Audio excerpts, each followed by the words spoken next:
Harry Potter and the Philosopher's Stone, Chapter 2. The Vanishing Glass. Nearly 10 years had passed since the Dursleys had woken up to find their nephew on the front step, but Privet Drive had hardly changed at all.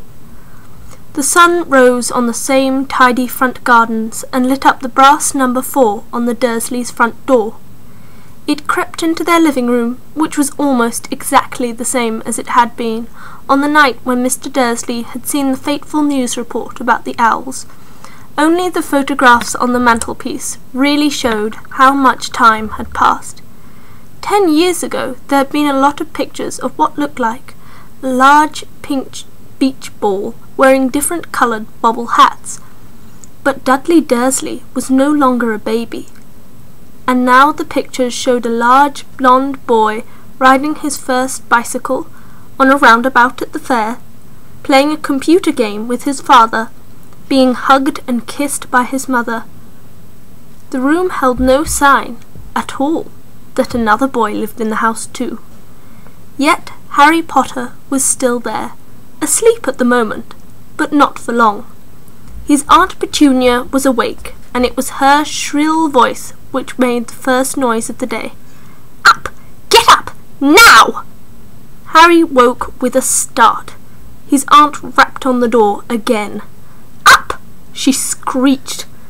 Harry heard her walking towards the kitchen, and then the sound of the frying pan being put on the cooker.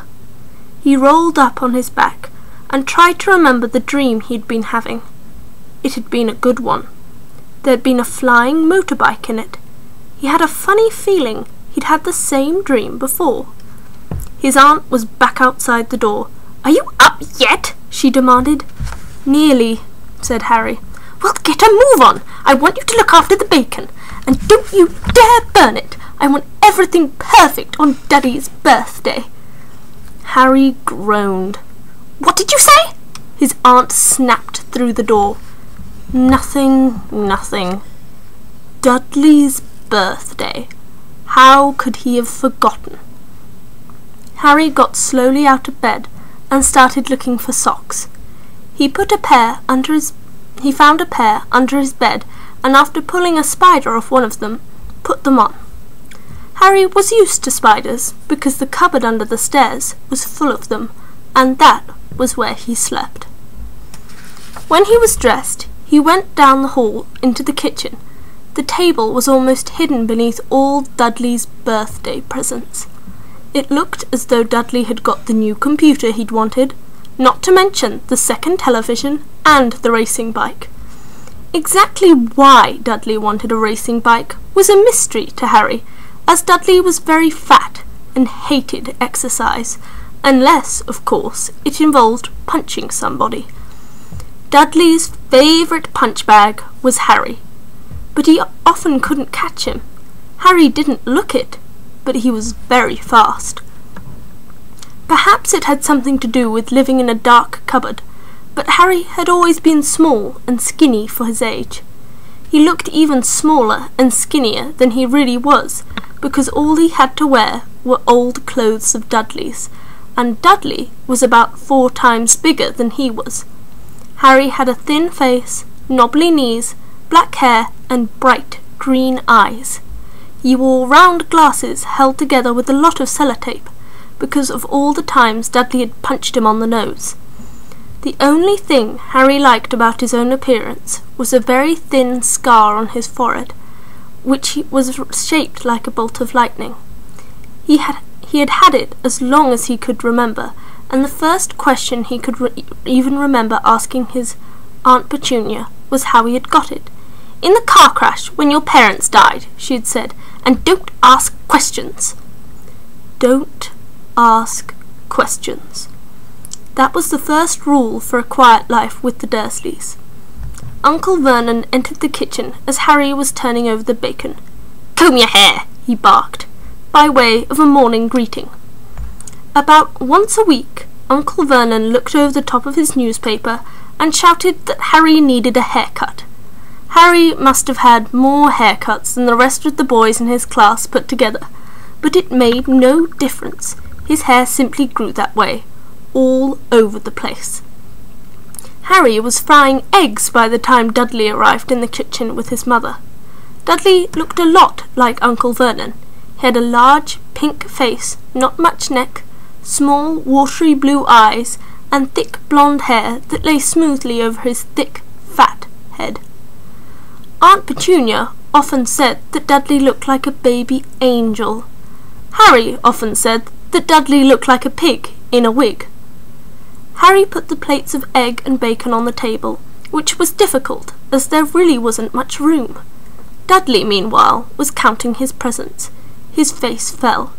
36, he said, looking up at his mother and father. That's 2 less than last year. Darling, you haven't counted Auntie Margie's present, see? It's under this big one from Mummy and Daddy. All right, 37 then, said Dudley, going red in the face. Harry, who could see a huge Dudley tantrum coming on, began wolfing down his bacon as fast as possible, in case Dudley turned the table over. Aunt Petunia obviously scented danger too, because she said quickly, "And we'll buy you another 2 presents while we're out today. How's that, Popkin? 2 more presents. Is that all right?" Dudley thought for a moment. It looked like hard work.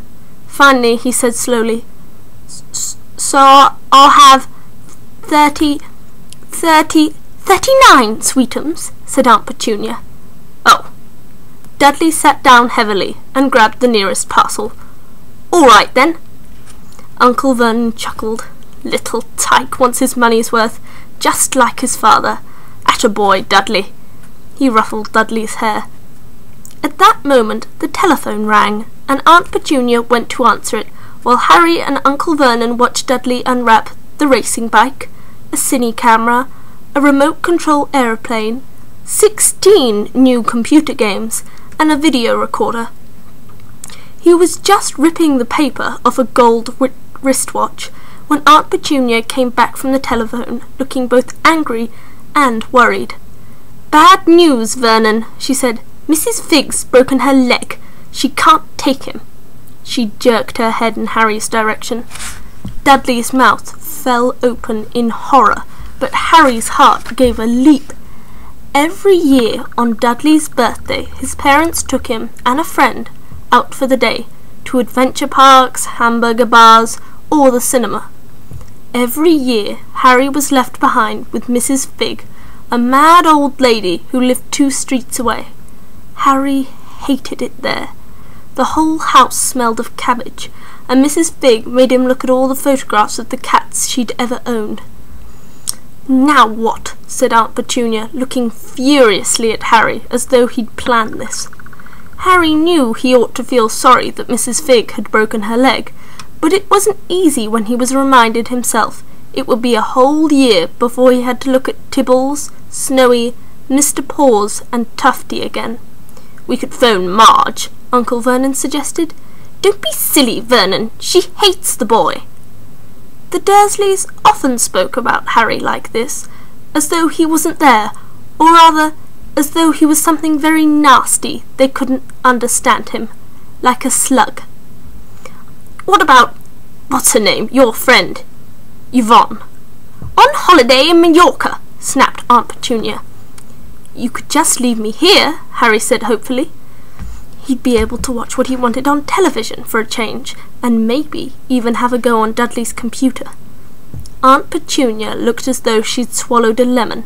"And come home and find the house in ruins," she snarled.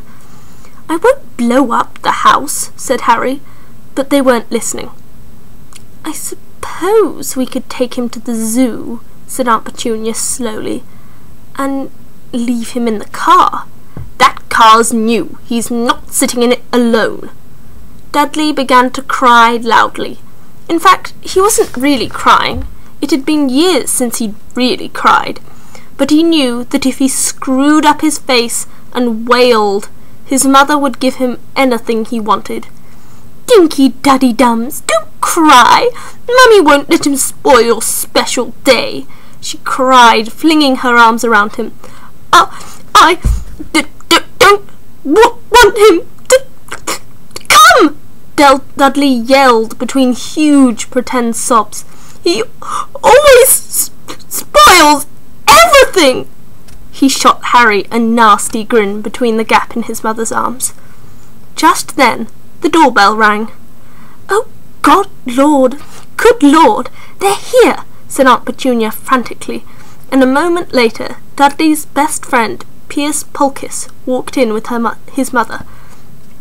Pierce was a scrawny boy with a face like a rat. He was usually the one who held people's arms behind their backs while Dudley hit them. Dudley stopped pretending to cry at once. Half an hour later, Harry, who couldn't believe his luck, was sitting in the back of the Dursleys' car with Pierce and Dudley on the way to the zoo for the first time in his life. His aunt and uncle, who hadn't been able to think of anything else to do with him. But before they'd left, Uncle Vernon had taken Harry aside. "I'm warning you," he had said, putting his large purple face right up close to Harry's. "I'm warning you, boy. Any funny business, anything at all, and you'll be in that cupboard from now until Christmas." "I'm not going to do anything," said Harry. "Honestly." But Uncle Vernon didn't believe him. No one ever did. The problem was, strange things often happened around Harry, and it was just no good telling the Dursleys he didn't make them happen. Once, Aunt Petunia, tired of Harry coming back from the barber's looking as though he hadn't been at all, had taken a pair of kitchen scissors and cut his hair so short he had almost bald, except for his fringe, which she had left to hide that horrible scar. Dudley had laughed himself silly at Harry, who spent a sleepless night imagining school the next day, where he was already laughed at for his baggy clothes and sellotaped glasses. Next morning, however, he had gotten up to find his hair exactly as it had been before Aunt Petunia had sheared it off. He had been given a week in his cupboard for this, even though he'd tried to explain that he couldn't explain how it had grown back so quickly. Another time, Aunt Petunia had been trying to force him into a revolting old jumper of Dudley's, brown with orange bobbles. The harder she tried to pull it over his head, the smaller it seemed to become, until finally it might have fitted a glove puppet, but certainly wouldn't fit Harry. Aunt Petunia had decided it must have shrunk in the wash, and to his great relief, Harry wasn't punished. On the other hand, he'd got into terrible trouble for being found on the roof of the school kitchens. Dudley's gang had been chasing him, as usual, when, as much to Harry's surprise as anyone else's, there he was, sitting on the chimney. The Dursleys had received a very angry letter from Harry's headmistress, telling them Harry had been climbing school buildings. But all he tried to do, as he shouted at Uncle Vernon through the locked door of his cupboard, was jump behind the big bins outside the kitchen doors. Harry supposed that the wind must have caught him in mid-jump. But today, nothing was going to go wrong. It was even worth being with Dudley and Pierce to be spending the day somewhere that wasn't school, his cupboard, or Mrs. Figg's cabbage-smelling living room.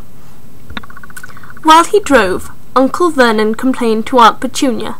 He liked to complain about things. People at work, Harry. The council, Harry. The bank and Harry were just a few of his favourite subjects. This morning it was motorbikes. "Roaring along like maniacs, the young hoodlums," he said, as the motorbike overtook them. "I had a dream about a motorbike," said Harry, remembering suddenly. "It was flying." Uncle Vernon nearly crashed into the car in front. He turned right around in his seat and yelled at Harry, his face like a gigantic beetroot, and said, "Motorbikes don't fly!"